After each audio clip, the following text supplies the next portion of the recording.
Sacco out! Sacco out! Citizens in! Sacco out! Citizens in! Sacco out!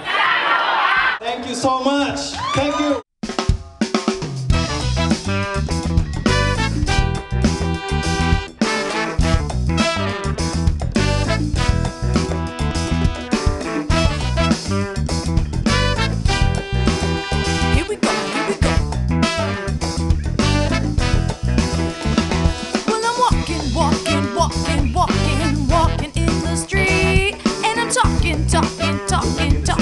Talking in my sleep.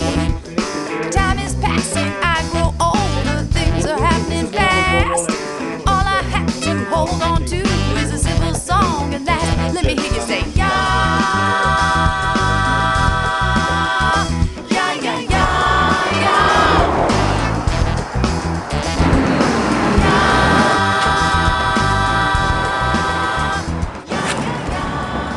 They said it's impossible. They said we cannot do it.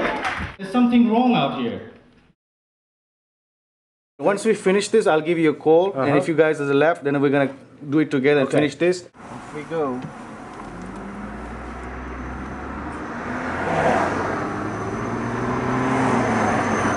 My name is Ravi Verma. I'm one of the candidates for Citizens for Change. Right now what we're doing, we got newspapers which we just came out with.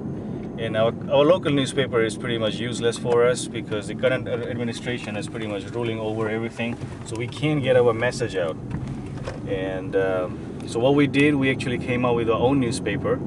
And we have the map for the town. And now we're going to start distributing to each and every house. And tell them the good news that you're going to have new leaders.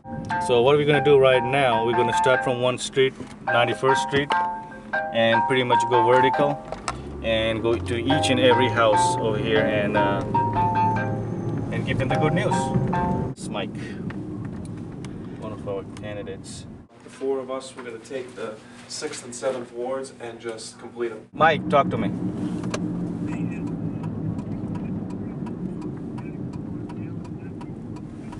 Yes. Yes. Yes, it is. Okay, no problem. Bye-bye. That was Mike inquiring about the other part of the Kennedy Boulevard, if it's North Bergen. If you see Sacco sign around, that is North Bergen. After I got fed up and tired of all the what was going on in the administration, I thought I should take a stand up and do something about it. And we have a good team. We all got together. We start meeting each other in these board meetings. Mike, Adrian, and Maria, and April. We kind of put our heads together, did a brainstorm, and said, you know what? Let's form a ticket and let's do something for the city. Because after all, this is our house. This is where we live. And if we don't fix this, then who else will? My niece used to go to the school, and several times she would come home crying, and she had a lot of issues with students out there, and she complained to the teacher and the principal. Nothing happened. Typical bullying? Is that what Typical bullying, about? yes. So I went to the school one day and then said, listen, what's going on? Why can't you give some attention to this kid? She is a very bright student, and she just needs a little guidance and help her out. Whatever's going on, whoever's bullying, you just put your foot forward and try to stop this, because you're disturbing this kid. The teacher basically told me, listen, we have way too many people in the school and in the classroom, and we cannot divert our attention to one person. Wow, that pretty much destroyed me. And I thought, if I want this kid to be successful in her life, she cannot go to school in North Bergen. So I pulled her out, and I sent her to California, where my parents live, and she's there right now. My wife almost got killed in 1 and 9 because of the traffic problem. The truck literally went right over her car, and she was very lucky to be alive. I went again to the transport board. I told the mayor about this. Mayor, this is the problem going on. What are you going to do about it? The mayor pretty much told me, well, what do you want me to do? I can't do anything. And I told the mayor, you're the state senator. You're the head of the transportation board. So the mayor pretty much told him, listen, there's nothing I can do about it. So I was like, okay, well, that's the mayor thinks. ¿Has soñado con trabajar en la industria del cine y la televisión? ABS te da la oportunidad con clases de pequeños grupos que le permiten a los instructores asegurarse de que alcances tu máximo potencial. Te ofrecemos gran cantidad de clases que te ayudarán a ser parte de un grupo de profesionales que entretienen al mundo mientras ganas gran dinero. ¿Sabías que un editor gana $30 la hora y que un camarógrafo gana $250 por 4 horas de trabajo? Aprende a escribir, producir y vender tu propio programa de televisión con nuestras clases de video. Nos encontramos en Union City. Llámanos al número en pantalla o visítanos en nuestra página de internet.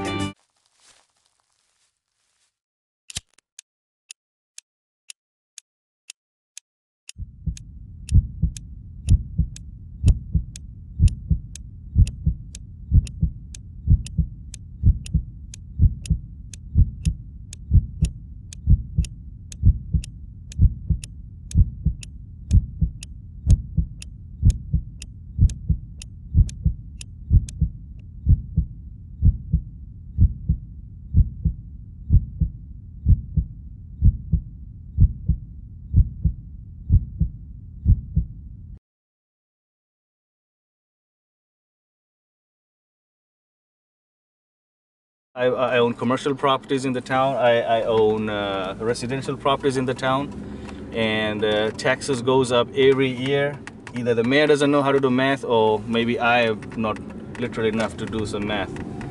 But I went to the city hall, and they pretty much told me that if you go ahead and appeal, we'll come back, reassess your the value of your property, and we'll put the tax up again. So it pretty much was like a threat. So that was like, yeah, like a Gestapo kind of tactic. Right. If you do this, this is what's going to happen. So, okay, well, you know, I said, okay, fine. I went back home, still angry, frustrated what's going on.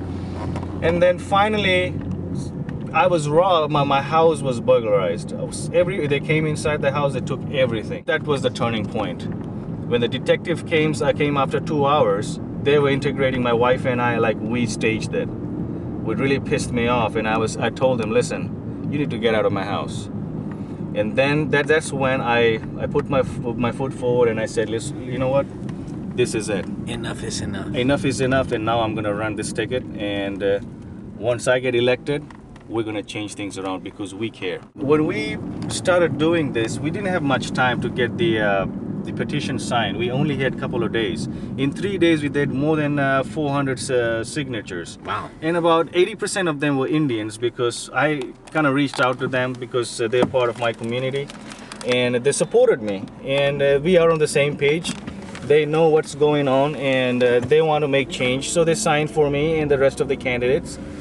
So everything was going fine. We submitted to the city hall, and I was really surprised when they started calling me back after everything was submitted. They said, hey, there's a bunch of people with suit coming to our house and making us sign another document. And at the end of the document, it said that we will be punished. So you'll be punished for running for they will be an assembly chair? Well, they will be punished because I don't. Oh, you mean the people, the constituents who signed the petition? Absolutely. They were being threatened.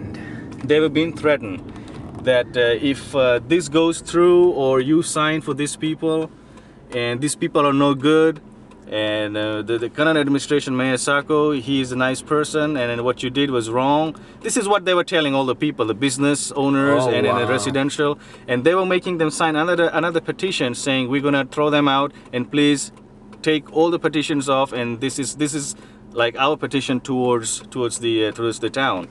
And I do understand that if something happens, they just put this little paragraph there to intimidate these people, that we're going to be punished, and that was the last word, punished. And when I saw that, I was so furious, because this is not Egypt or Libya, this is United States. So I got people together, and then we did a rally. We marched right across to the city hall, and we came right in front with the bullhorn, and I challenged the mayor to come out and talk to you people. We're committed to be able to do. All right, so just keep it a very, very peaceful demonstration. We're just looking to deliver a message here, and this is how we're doing it, okay?